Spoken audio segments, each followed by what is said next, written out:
શ્રી વલ્લભાધીશ કી જય। સૂરદાસજી, જેને શ્રી ગુસાઈજી કહેતા કે પુષ્ટિ માર્ગનું જહાજ છે, 1.25 લાખ પદની આપે રચના કરી છે, તેમાંથી કેટલાક દ્રષ્ટિકૂટના પદ છે।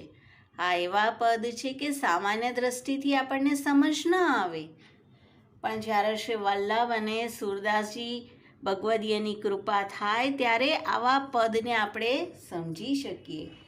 તો બાળલીલાનું એક પદ છે જેમાં નંદાલયમાં સખીઓ એકત્ર થયા છે અને શ્રી ઠાકોરજીના સ્વરૂપનું એક સખી વર્ણન કરી રહ્યા છે।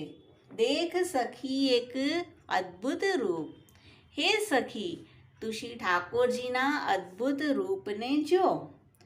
એક અંબુજમધિ દેખિયત 20 દધિસુત જૂપ। એક અંબુજ એટલે કે અંબુ એટલે જલ અને જલમાં જેનો જન્મ થયો છે તે કમલ। તો એક કમલમાં સૂરદાસજી દર્શન કરાવી રહ્યા છે 20 દધિસુત। દધિ એટલે સમુદ્ર, તેનો પુત્ર એટલે ચંદ્ર, અને જૂપ એટલે સ્તંભ। એક કમળમાં 20 ચંદ્રવાળા સ્તંભ પ્રવેશ કરી રહ્યા છે। તો શું હશે આનો અર્થ? આનો અર્થ એવો છે કે શ્રી ઠાકોરજીએ વિચાર્યું કે મારા ચરણમાં એવી કઈ વિશેષતા છે કે મારા ભક્ત હંમેશા ચરણ કમલમાં લાગેલા ડોલે છે, અને શ્રી ઠાકોરજીએ પોતાના બંને હસ્તથી બંને ચરણને પકડ્યા અને મુખ કમળમાં પ્રવેશ કરાવ્યો। તો 10 હસ્તની આંગળીઓ, તેમાં જે 10 નખચંદ્ર છે અને 10 ચરણ કમલની આંગળીઓ, તો 20 નખચંદ્રવાળા સ્તંભ એક કમલમાં પ્રવેશ કરી રહ્યા છે।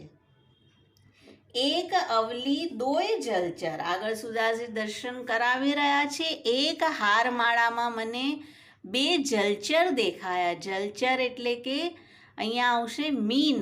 શ્રી ઠાકોરજીના નેત્ર કે જે મીન સમાન ચંચલ છે તેનું દર્શન થયું। ઉભય અર્ક અનુપ, 2 સૂર્ય દેખાયા।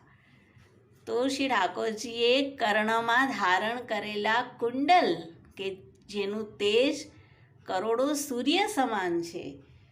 પંચવારિજ ડિંગહી દેખિયત કહો કહા સ્વરૂપ, 5 કમળ નજીક દેખાઈ રહ્યા છે, અને આ સ્વરૂપનું હું કેવી રીતે વર્ણન કરું? કયા 5 કમળ? 1 મુખ કમલ, 2 હસ્ત કમલ અને 2 ચરણ કમલ। શિશુ ગતિ મેં ભઈ શોભા કરો કો વિચાર। અત્યારે શ્રી ઠાકોરજી તો બાલ ભાવે દર્શન આપી રહ્યા છે, શિશુ ગતિ છે અને આવી અનેરી શોભા પ્રગટ થઈ રહી છે। કરો કો વિચાર, બધા આ ભાવને નહીં સમજી શકે, કેવલ વલ્લભી અને વલ્લભના કૃપાપાત્ર જ આ દર્શન કરી શકશે।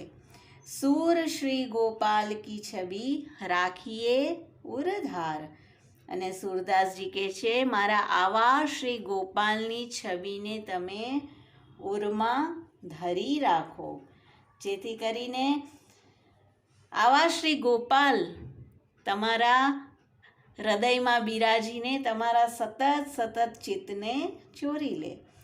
તો અનેક વસ્તુઓના અહીંયા દર્શન કરાવ્યા। કમલ, નખચંદ્ર એટલે ચંદ્રવાળા સ્તંભ, ત્યાર પછી મીન એટલે કે માછલીના, સૂર્યના અને કમળના।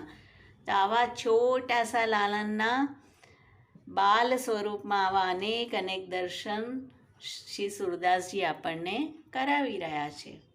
શ્રી વલ્લભાધીશ કી જય।